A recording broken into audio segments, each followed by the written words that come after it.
We run surveys every quarter or so, and also what we can see is a big chunk of, at least of our respondents, one, they truly believe that cryptocurrency prices, they will continue to move up.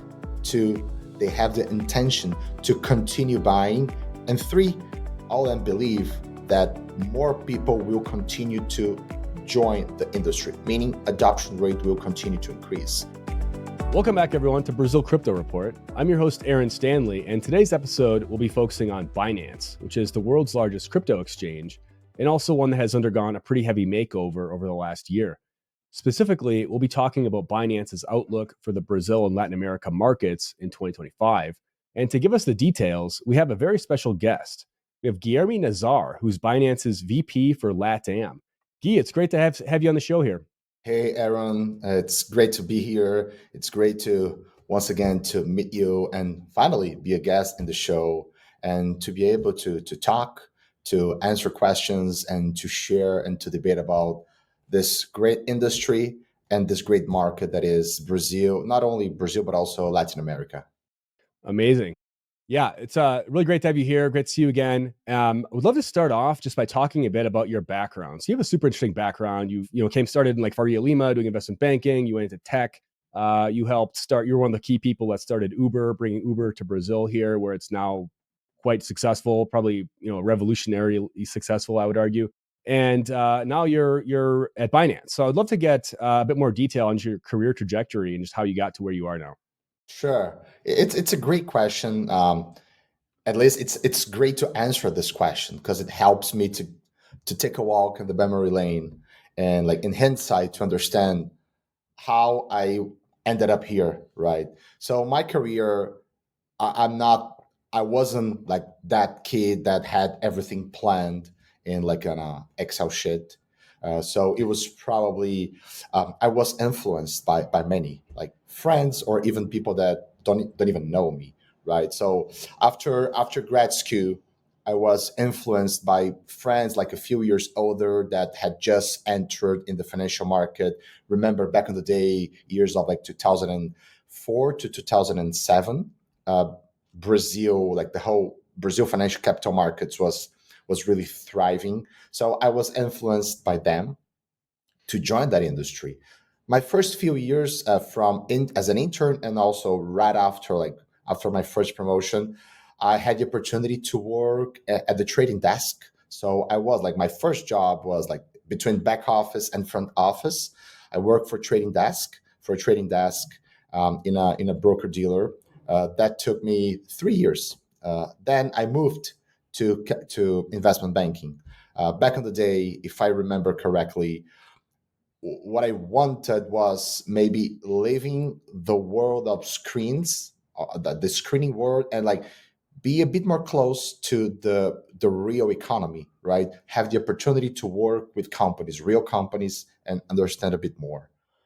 A few years later, 3 to 4 years later, I got into tech. I mean, of course, I have always been a tech user, but maybe unconsciously, right? And then I start learning about tech. I start learning about this world of accelerators, startups, and after a few months, like digesting this, I realized like I wanted to try maybe an entrepreneurial journey. I wanted to work with tech, and that's it took a few months, obviously, but that's where when I got to Uber, right? I think Uber was the opportunity that okay, it's a tech company with a local team in Brazil, with a local operations in Brazil, and not just necessarily a sales team, right? But real operations team, right? Real strategy, local strategy being in place. I was quite fortunate to join Uber at like early days. I don't know the exact how many people were there before I joined, but like it was like probably the first 4 or 5 employees in the local operations, and that was a hell of a ride, right? So the opportunity to not only be part of a revolutionary company, but also early stages in a huge market, which is the Brazilian one, and having this experience of growing a business, right? Growing the operations of this business in Brazil, but also in an industry that a few years back didn't even exist. So the regulatory piece, right, was a big part of our job, of our responsibility. Stayed there for 5 to 6 years, and I stuck in tech, right? Although I changed, you can say, the industry, right, from ride sharing to prop tech at Loft, and then years later to crypto. All three, they share like this common aspect of tech companies. And I believe like Uber and Binance, I would say, I think the most common aspect of those two companies is a global leader, a global business, growing locally, but also through the course of time, managing the regulatory aspect, right? So to this day, I still believe like the my biggest skill that I brought up to work, at least on day one, was not about necessarily my enthusiasm to crypto. It was not about my knowledge on crypto, but it was more about the ability to manage the regulatory aspect, right? The policy efforts with growing a business model, right? But of course, on the as a side note, since 2016, I've been into crypto somehow. Of course, people usually say or think, "Oh, he's been investing heavily since 2016." That's not what happened, right? 2016 was when I remember that I heard for the first time about Bitcoin, and when I wanted to learn a little bit more about that. So it was like a like early days, few at least early my early days, like very slowly, and then suddenly I really got into, right. It has grown on me, and I never stopped. And then a few years later, I just decided, okay, I want to join. I want to merge what I'm doing on the side with my real job. Awesome.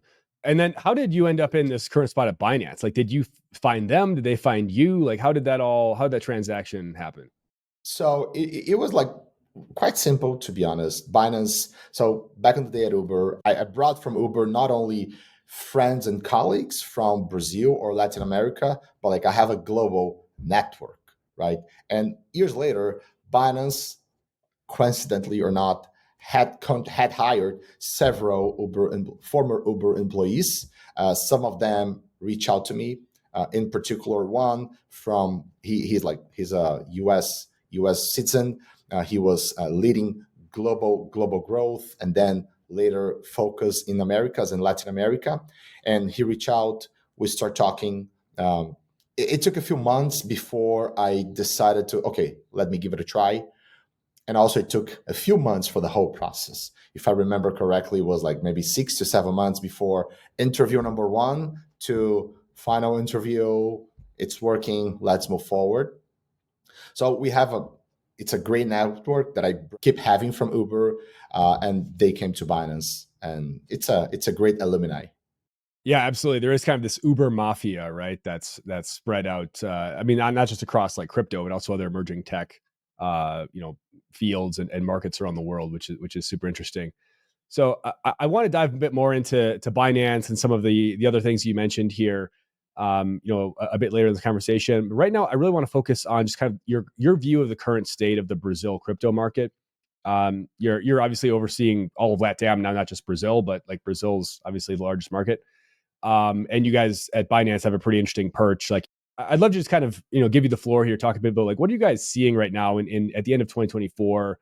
We're actually just hitting Bitcoin at $100,000 this morning, the morning of recording this. Obviously, things have changed like pretty significantly here over the last just even like 12, 18 months over the course of the market. But what are you guys seeing right now over the course of this year? And how would you kind of describe the state of things in Brazil right now? Yeah, and like you said, it's a great day to be recording, like to be here with you, right? The day that Bitcoin has finally crossed the 100K boundary, probably now trading around 101 or 102,000 US dollars. So let's remember, Aaron, that it's a global product, right? There's no boundary. So some of the aspects that we can see and we can feel here from the Brazilian market, they are similar. Like it's like clearly global. It's a global thing. But if you deep dive, either through surveys or literally analyzing data, right, from our users or on-chain data, what you can tell is, one, the Brazilian population, the Brazilian market, we are, to some extent, Brazilians are tech savvy, right? So they are familiar with technology. The adoption rate, the penetration rate of mobile phones is really high, in particular in comparison to other emerging markets, right? So we have good internet, right, or connection. It's like we have like the 5G technology population. We have more than one mobile phone per person, and I'm counting here all the population, including kids, which you can implicitly you can say, okay, so adults, or at least from teenagers to and more, that are more than two, right? Way more than two. Um, so we are tech savvy. In parallel, I think you can say that there has been a financial revolution in Brazil with the fintechs and neobanks, and also some deliveries from like central banks such as Pix. Right, Pix has been a revolutionary, right, payment method. So there are those two aspects. And when you connect, or at least when you see like, okay, what's next? And then we see what people are doing within the crypto industry. First, in Brazil, we're still a retail-led market. So the crypto industry has been led up until now to from like by retail investors in general. That's one. And two, they are different from other markets where crypto could be used to uh, as a store of value or to protect their respective wealth against inflation rates. In Brazil, has been more about trading slightly as a speculative asset, and products such as copy trading.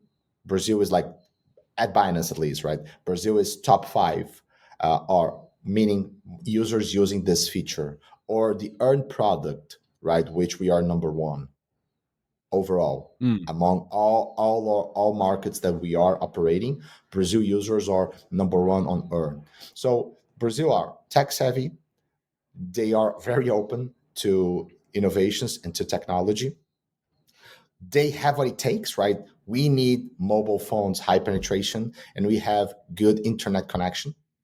And we need people there. Although you can argue that financial education or literacy is not necessarily high in Brazil, or it can be way much better. It's like people are jumping this aspect, and people were joining crypto way before joining capital markets, or way before joining like the most traditional products, right? So crypto has been also a revolution in terms of who uses, right? We have a far younger population using crypto rather than using or being part of like the traditional capital markets. So this is like a little bit of what we're seeing, right? We run surveys every quarter or so, and also what we can see is a big chunk of, at least of our respondents, one, they truly believe that the cryptocurrency prices, they will continue to move up. Two, they have the intention to continue buying, each one of them respecting their limits and respecting their purchasing power, obviously.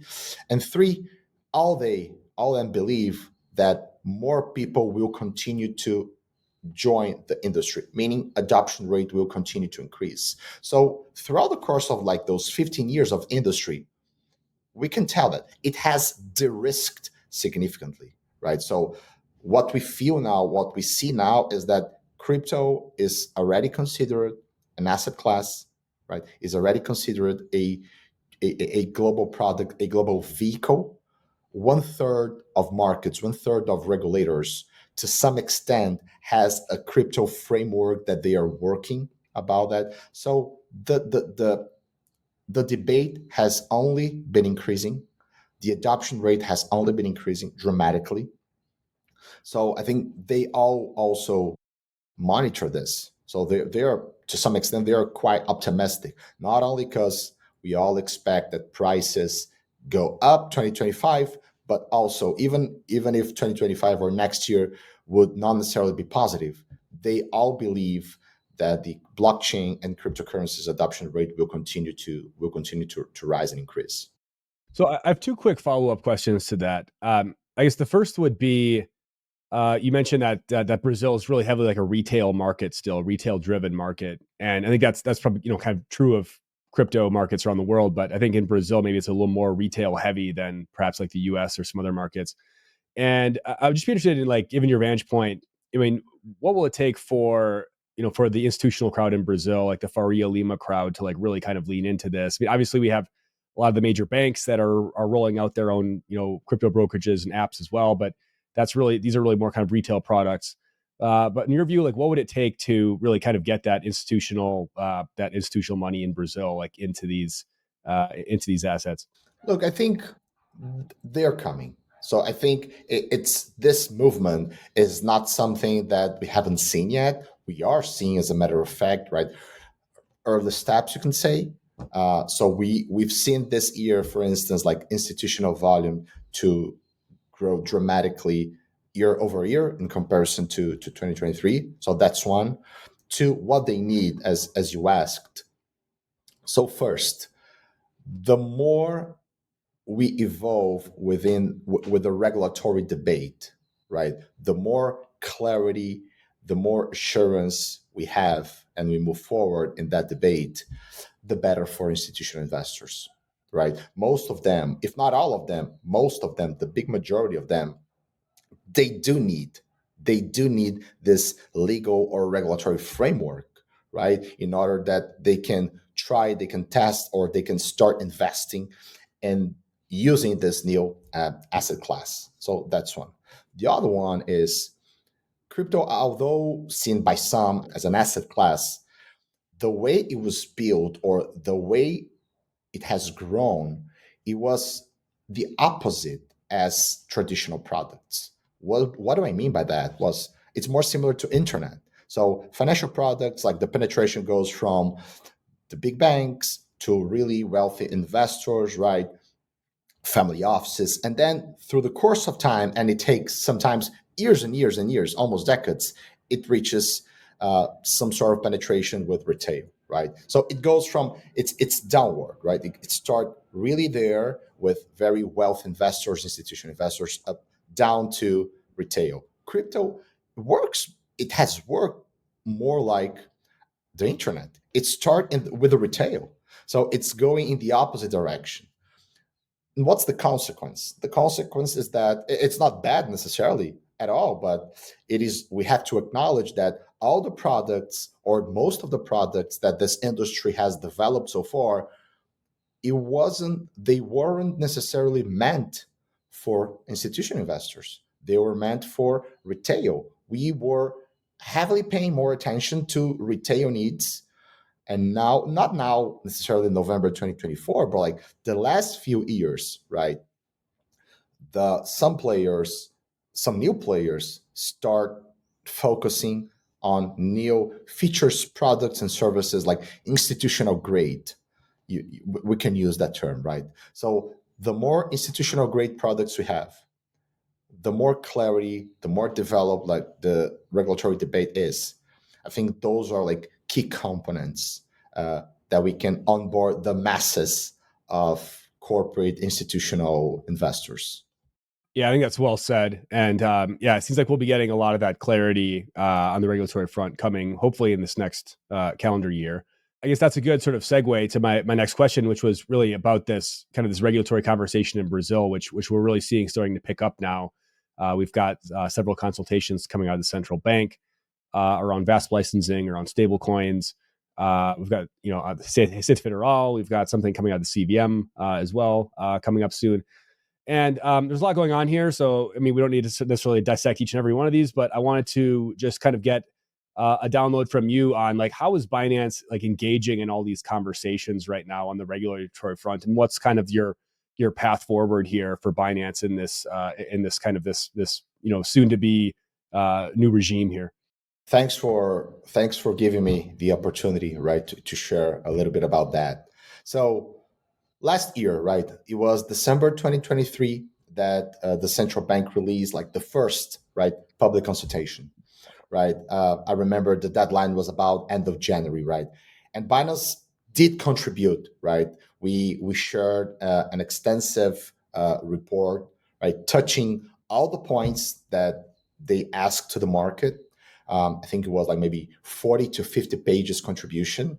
And to this day, I keep hearing like positive feedbacks, right? But doesn't matter that, like connecting to your point, like how we do engage and how we plan to continue to engage, we will contribute to all public consultings, right? So like we did about a year ago, we are digesting the last ones like 109, 110, and 111 from central bank. We're also digesting and working on from the with the one from the local IRS, the Receita Federal, and we'll continue to contribute individually, but also always open to be part of debates and discussions and roundtables if possible. Obviously, we embrace regulation, right? We are the exchange with 20 20 regulations slash registrations. They are not necessarily the same, right? Throughout the world, from G7 countries such as France, Japan, Italy. Also here in Latin America, we have the one in El Salvador, and most recently, we were authorized, we were approved in Argentina, which is like one of the largest markets, not only in the region but also in our global portfolio.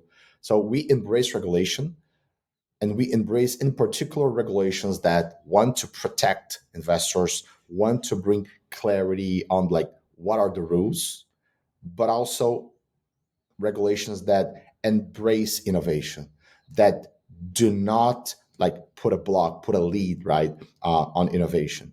And why this is so important? It's a revolutionary technology. It's an industry that 15 years ago didn't even exist, right? At least like the general population had no idea, right?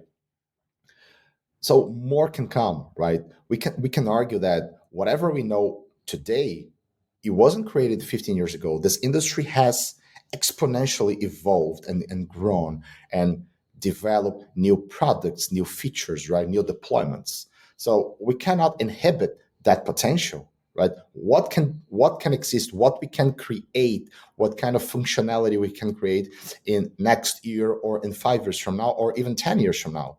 So it's really important that regulations around the world do want to bring clarity and protect investors, but they need to give like this room where players, not I don't mean only VASPs, right? Only the exchanges, but like players in general can continue to innovate. And also, regulations are local, like we just briefly talked. The product is global, and it's something quite new, right? It is a challenge. I acknowledge it is a challenge to regulate locally something that is globally, but we do believe that the way to come up with rules, right, it is not by diminishing or even blocking this this trait of the product. Let's not try to localize those characteristics of the product, right? So it's very important that we keep remember that it's a new product, it's a global one. So necessarily sometimes rules that we know that we are familiar with from either other industries or from the traditional financial industries, they will not necessarily work effective or as efficient as we think they do in these other industries. It is a challenge. It is a very complex topic. That's why I do take my hat off to the central bank that although some may say it's taking time, it's taking longer, but like they're doing a very comprehensive and deep analysis. They're open to discuss, right, with the players. Well, not only with the players, but with everyone. Like they are through the forms of like public consulting. But the end result, we're still digesting the last three public consultations. We have time, right? We're talking about deadlines of February, early and end of February.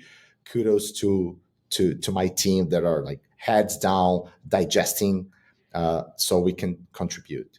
So sorry if I take longer, but that's how we're working about that. are there maybe like lessons learned from either other markets that you oversee right now, or these other 20 countries where you guys have earned licenses? I know it's places like Dubai, UAE, I think like France. I mean, these are like sophisticated countries, right? And I know these situations you're describing are not unique to Brazil, right? Where you have a product that's inherently global, you have global liquidity, you have global order books, and then when you're trying to kind of like localize these things, it's difficult to do that without sort of having a harmful effect on the product, basically. But is there like a precedent that you've seen perhaps from some of these other places where you guys have earned licenses in the past, where like they've kind of found that right balance?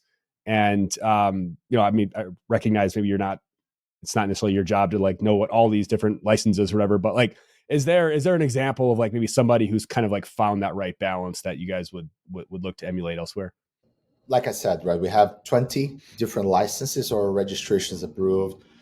And for sure, indeed, we are leveraging this expertise, right, in several other jurisdictions, including Brazil. Leverage meaning it's a knowledge and expertise leverage, right?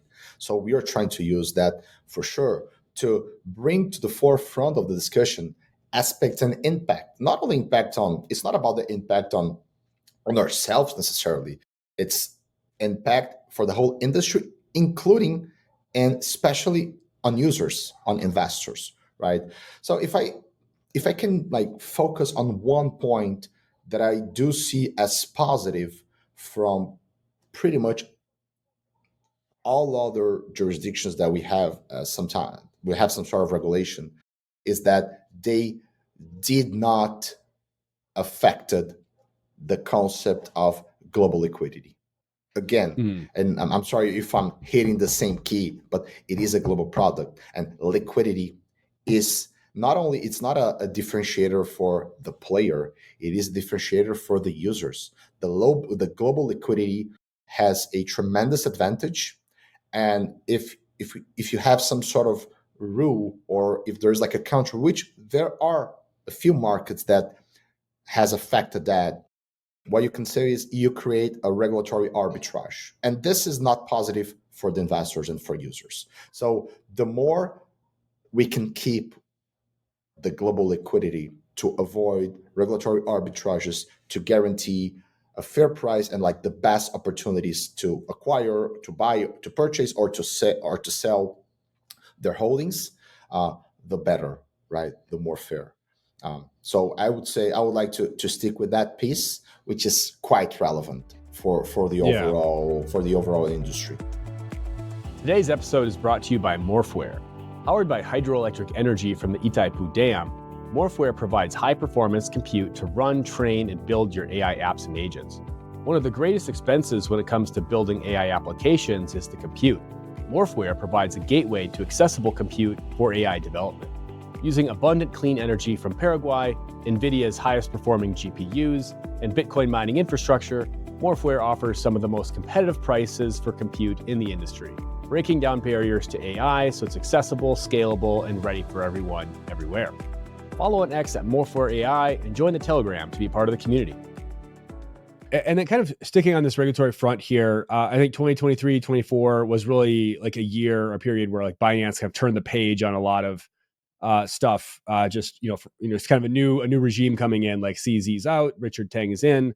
There's the DOJ settlement in the US. I mean, these are all stories that have been well publicized. I'm assuming everybody who's listening to this is familiar with these.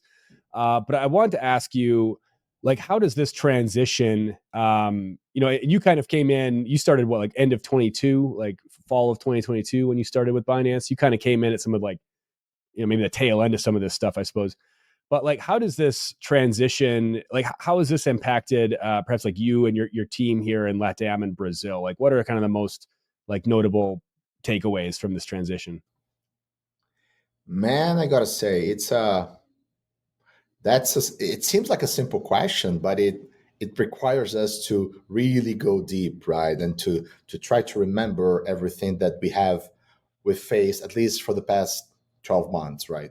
But if we take one step back, right, what I leave, right, I will speak only for myself, right? But what I had, this opportunity or this experience that I had at Binance, like transition from a founded led company to a executive, right? An executive CEO led company. First, I had this before at Uber, coincidence or not, right? Uh, and also, I think it's part of the evolution and the maturity of a company that now we are 7.5 years old, which is not a lot, like by ordinary years, but here we live, maybe we can say we live dog years. So 7 years, 7.5 years is a lot in our industry. So I think it's part of the growth process, right? CZ, he's a global leader for this industry, and he founded Binance. He stayed at the helm of the company, leading, executively speaking, the company. And years later, I think 6.5 years, there was like this transition from CZ to Richard, which, by the way, Richard was already a key leader in our company. He's been around for longer than 3 years. So he was already a key leader, well respected, and he moved up, right? He stepped into the CEO role. He's been able to bring like one of his best expertises, which is regulatory knowledge. He brings that with him, and also his ability to network. So he's been all around. He's been traveling quite a lot. He's been exposing himself quite a lot through the forms of like events or media interviews or connections, right? To help our company with partnerships, etc.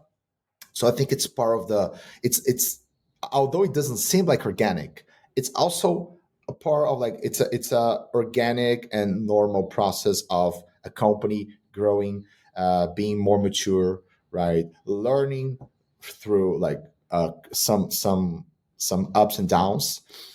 So that's how I see in hindsight. But of course, in real time, it was it was it was a roller coaster, which is a trait, very common trait in our industry, very hectic, very with some volatility. But I think clearly I think we are wrapping up 2024 strong year, right? With a great support from our community, right? We have grown from around 170 million registered users end of 2023 to around more than 240 million users.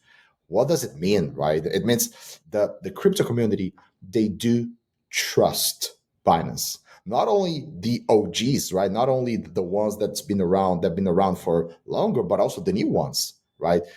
So with this growth rate, right, of about 40%, I guess, right, from 170 to 240 and counting. Also, more than 130 billion in crypto assets custody with us. So that shows like their trust on us. And that trust we don't take for granted, right? From day one, we keep investing, we keep prioritizing. Some of the core tenets of our culture is user trust through the methods of user education and user security, right? I was going to say safety, but security also embraces this concept, right? So I think those are like kind of like how we got here, even though there were transitions. I guess the most important one was Richard coming on board and stepping up in the CEO role. Yeah, it's interesting, and this is something I've been observing pretty intently with the transition. Is because I've always felt that it was always unclear to me. Is Binance, is this like this brand that Binance has, this kind of endearing brand? Is this like Binance itself, or is this just people like putting their faith in CZ? Because CZ is like this really beloved figure. He's very respected. My cardinal rule in crypto is just like never bet against CZ because he's like way smarter than me. So like, and I think a lot of people had this like, look, like CZ is looking out for my best interests more than Gary Gensler or any of these other people that claim to be, So people really had this like trust in CZ, the brand of CZ, and that extended to Binance. So I was really interested to see like bringing in this guy Richard Teng, who's obviously he's quite competent, but he's not really like a crypto guy. Is this somebody that's really going to resonate with the crypto bro crowd or with kind of the Binance OGs?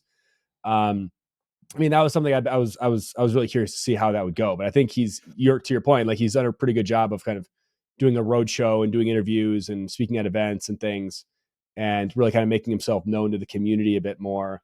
In my view, I mean, this is just Aaron opining here, but I view him as almost like the perfect, kind of successor to CZ, because he's like the least controversial guy you can find. Essentially, he's got this kind of Asian guy from used to be like the Abu Dhabi, I think it was Abu Dhabi Financial Authority, like president of that agency, and he's kind of like as polished and like vetted as you can possibly get. Like, it doesn't seem like he's got any like baggage or knocks on him or anything, but he's like the type of guy you kind of want like assuming that role, right? Especially after that. But anyway, that's sort of Aaron opining here on Yeah, that. But but I think like just to comment in addition to your comment, so you were probably many people were like curious or had questions about, is this like, will Binance be able to transcend, right, this transition? We have a very simple rule here, which is users are above the company, which the company is above groups within the company, and groups are, or teams are above individuals, right? And and this implies including like the founder or the C level. And I think we stood the test of time, and the Binance as a company, it has transcended even the founder, which is a very aspirational and global leader. So now he left the company. The company has been led by Richard for a few days longer than a year now, and of course he has like his own abilities.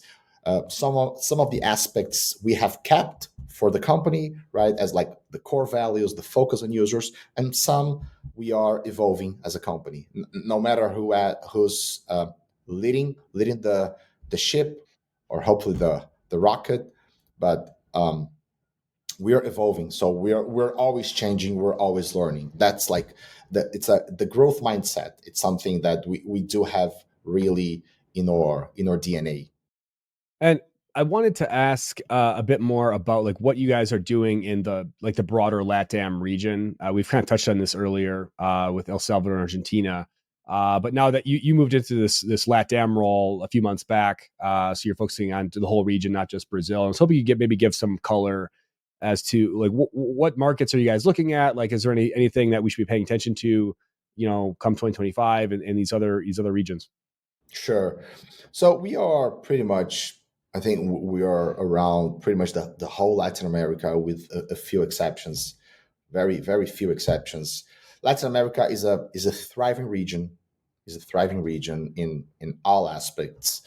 Um, some of our efforts that we have in Brazil, it's similar. Maybe it's similar in other markets, of course, respecting their own time, right? So Brazil is in a certain stage different than Argentina, different than Colombia, different than Mexico, which are like the four main markets, right, in our region. But some of the efforts are the same, meaning continue engaging with local regulators, partnering up with like law enforcement agencies, partnering up or with brands, either local or global brands, from financial services to consumer goods. And I think one product that it's quite relevant in the region, to some extent even more popular in other markets, is I think Binance Pay. It's something quite relevant here to share, right? So through this feature, through this product, you can use your crypto holdings, right, to pay your bills, like to go to a restaurant, to pay, or to buy something. Up until now, the way this product works is users, you have to be a Binance user, but also the merchant. We need to onboard the merchants. But of course, this product is also, we hope we can unlock some growth here. So we are working on market to market to understand how can we unlock to potentially bring even more growth. But I guess Binance Pay, it's quite relevant to share in Brazil as well, but I think in other regions, in other markets as well. And if you think about like the four markets that I mentioned, right? Brazil, Argentina, Mexico, and Colombia, they are the main ones of our region. I think in every industry, I guess, but that's the truth for Binance in Latin America. but they each one of them, like, they leave their own circumstances and situations, so the use of the product may be different, right? So in Brazil, as I said, is more I think in general Brazil are more keen to trade and to see crypto as an asset class, whereas in Mexico is more used as a vehicle, right, for remittances. In Argentina, given like their own local circumstances, also has been used by users as a store of value, right? So of course, all those uses can be used in every single market, but I guess if you think what is the greatest or what's the main use for each market, I think there are some differences, and you can also see that in adoption rate, right? So if the global adoption rate is around 6 to 7%, like the latest data that we received, although there's no one single source of truth, Brazil is very close to the global average. Argentina has like double digits. It's like twice or sometimes even more than twice the global average. Mexico is a few percentage points lower. So again, they have like their own rhythm, right? As a consequence of their own circumstances. But our effort and our commitment to our users is the same. Like 24/7 support in local language, meaning Portuguese or Spanish in my case for this region. Always focusing on user education and user safety, user security.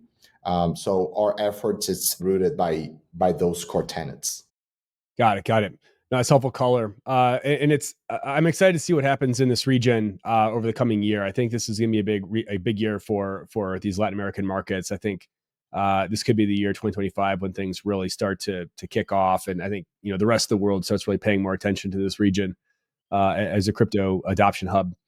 Um, and running out of time here, but I have one final, like, just like a kind of two-part question I want to throw at you here, and um, you came on board in about like late 2022, right? And I think Binance first came into Brazil like 2020, 2021 and really entered the region around, more broadly around that time. And I'm just kind of curious as to like why do you think like Binance has been able to achieve such like a heavy, like, dominant market share in the region? If you're looking at Brazil, I mean, it's been, in like, the, 40, 50, 60% of trading volume. Not entirely sure what it is for these other markets. But I think it's probably somewhat similar. And I do know over the years there's been like competitors in Brazil who've kind of been like throwing shade at Binance, saying like, oh, they're not playing by the rules, yada yada. I mean, you've heard all this stuff before, I'm sure. But just wanted to kind of get your thoughts on like how does Binance like achieve this dominant position, and like what would be your response to some of these folks that are are throwing some of these accusations at you? So achieving this dominant position, it's it's not something exclusive to Latin America, right, or Brazil. So we are 7.5 years old, and 6 months after we were born, we were already the global leaders, right? With something that I think it took. It was a surprise even to the founding team, right? In 6 months, leading the global market. So lucky enough, this is also the same in the region. There's no like a silver bullet answer, or like a secret recipe here. But if I can say, we weren't necessarily pioneering, meaning the number one doing something, but I think we pioneered on how we do, or how we did, or how we developed certain things. The quality of our platform, right? The extension of our platform. The platform, sometimes even like more, like less savvy users, they even may think, oh, it's a lot. Yeah, but it is a lot because we are embracing all kinds of users, right? All kinds of users for several use cases. The quality of our platform, the completion, right? The extension of our platform, I think it continues to be a state of the art, right? It continues to be the greatest benchmark, and I think we stood the test of time when I talk about those components that I said: user safety, user trust, user focus. Like it sounds sometimes cliche, right? I think maybe it's every company says that, right? Every company around the world may say that we are user focused, we are user oriented. It's not about their narrative, it's not about the pitch, it's about how can you make this, how can you turn the pitch into action. And I think the community not only sees that, but also they feel that. Like the commitments such as the Safety Emergency Fund, also known as SAFU, pioneering with the proof of reserves. So all kinds of examples that they're still here, right? It's not only that happened and it's no longer here, but examples that are still here are some of the aspects that I think it helped us. Like it has just widened the gap on how we are perceived by the user community. And in terms of like the second part of your question, we have always tried to play our narrative again, not only by words, but also by actions, right? So in markets, we are a global company, we are a global platform that in some markets we have been able to localize, right? And respecting respecting and adjusting to local legislations or whatever was in place at the moment. Brazil or Argentina, Mexico, Colombia, not different, right? Big markets, relevant markets that we were able to keep this. We keep our stance as a global and international platform, but also adjusting to local needs from users or from the existing legislations in place, right? And whatever narrative was there against us, I think the way we think is one, it's normal, right? It's normal to exist or to see narratives positive or sometimes negative if you're the leader of this industry and as you mentioned, a big leader based on the numbers.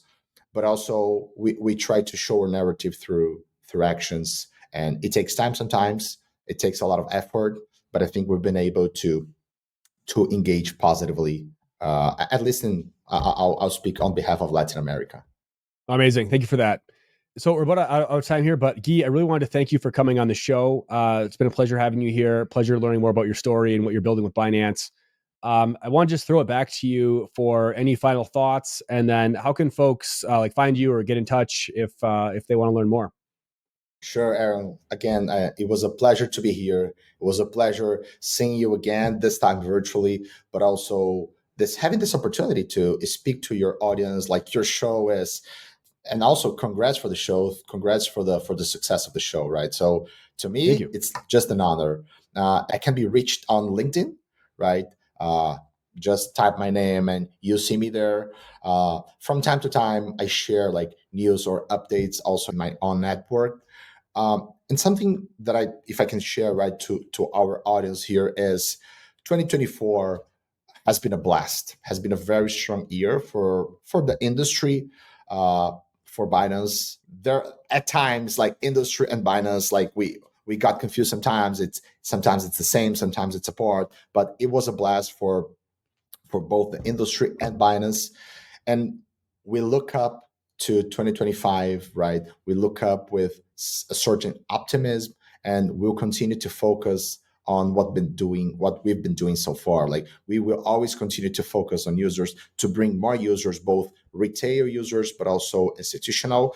We'll continue to enhance the user experience of our platform, the safety and the security of our platform, and help with understanding user needs to develop a more tailor-made either product or feature or service, right? I think that's how we truly believe we'll continue to help the industry to thrive, right? It's sometimes it's not about me, us, but it's about us, meaning the whole industry. So we are great enthusiasts of this industry, of this technology, and hopefully we'll be able to play a role to keep it thriving. Amazing. Thank you for that. And thank you again for your time here this morning. Appreciate it. And congratulations on all your successes, and wishing you more success in the year to come in 2025. So, Guy, really appreciate your time. Thanks everyone for watching today, and we will see you next time on Brazil Crypto Reports.